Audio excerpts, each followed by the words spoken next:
What's up, Rockstar? It's Tuesday, January 14th. Welcome to CNN 10, the best 10 minutes news. Thanks to you. I'm Koi Wire. Thank you for spending part of your day with us.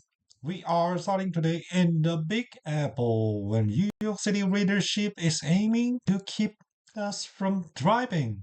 That's right, New York City's congestion pricing is the first of its kind in the US. So, what is congestion pricing? Well, it's a fee charged for a car with the goal of discourage driving. So, as of January 5th, driving into Manhattan got even pricier. Passenger vehicle now pay $9 during peak hours and 225 during off-peak hours overnight to enter Manhattan, below 60th Street each day. Trucks will also be charged the fees of peak and off-peak hours for each trip into Manhattan. Congestion pricing has been a debated topic and concept there for decades. Early as the 1950s, 2000, New York City's mayor Michael Bloomberg proposed a form of congestion pricing that was eventually shut down. Those in favor of congestion pricing said it would reduce traffic in one of the world's densest and busiest areas, but also reduce pollution and providing a source of revenue to the city project. On the other hand, critics are saying that it will steer business away from the city and it's unnecessary burden on everyday your New Yorker who commute to the city. To ease that burden, the state-run Metropolitan Transportation Authority, or MTA, offer a discount for drivers with annual household incomes below $50,000.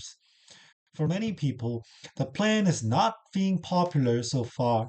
Legal challenges to congestion pricing sprang up even before the plan went into effect, though it has now largely been settled by the courts. And according to December poll, over half of New York City voters disapproved of the congestion pricing plan. Many New York and New Jersey politicians have criticized the measure as well. President-elect Donald Trump has promised to end the fee when he's in office.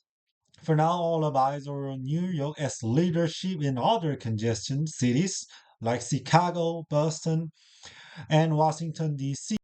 is weighing whether they too should implement congestion pricing plan. 9-second trivia. Which is the following is the largest church in the world?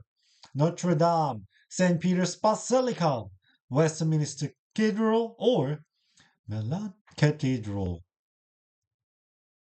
If you say St. Peter's Basilica, booyah! You are correct. It's located in Vatican City, and the largest church is also home to tallest dome in the world. St. Peter's Basilica has been drawing in droves of visitors ever since the Jubilee in 2025 kicked off in Rome and Vatican City. The year-long celebration takes place once every 25 years. All around will make the plumb to the holy city. So far, more than 500,000 visitors have flocked to the Vatican to walk through the holy doors in St. Peter's Basilica. They're open at the start of Jubilee year and close at the end of the celebrations until the next Jubilee 25 years later. CNN Estonia Montinson brings us to the street of Rome to hear from visitors who traveled from across the globe for the event. Mexico, could you believe a very now from some news in Greenland, which I first talked about last week. The Arctic island has continued to be in the news quite a bit ever since President-elect Donald Trump once again called for the US to buy the Danish territory. even going so far as to say that he would not rule up the use of military powers to acquire it. It raised a lot of questions about what plans he might have for the island after his son visited Greenland last week. With all of the attention on the island, Greenlanders are now speaking up, including Greenland Prime Minister, who's urged respect for the island's growing independence movement. CNN's Isabel Rosales takes us to Arctic Garland, home to about 57,000 people, to hear what they had to say. Greenland in the spotlight, with a population of more than 57,000, and then so far we're talking 20. We want to be Greenlandic. And of course, it is the Greenlandic. Who this? Alright, you're gonna want a bundle of today's story, getting a 10 out of 10. Marathon runners in Russia's Siberian Yakutia region are saying you just go, man. Framing what claims to be one of coldest marathon in the world. We're talking 26 miles.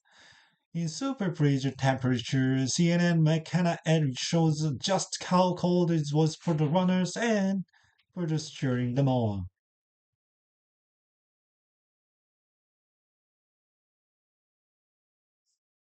Did you see the ice on that one dude's eyelashes? And that other guy says he's liver her? No, thank you. That is some determination. Now, we're gonna warm it up with a bigger shout out. This one goes out to on my Mustang at Morada Middle School in Stockton, California. Rise up. Thank you for spending part of the day with us. Tomorrow is Your Word Wednesday. Your word can make it in the show and help boost our vocabulary. Follow me at Koiwire on social media. Put your scintillating vocab word and definition in the comment section of most recent post.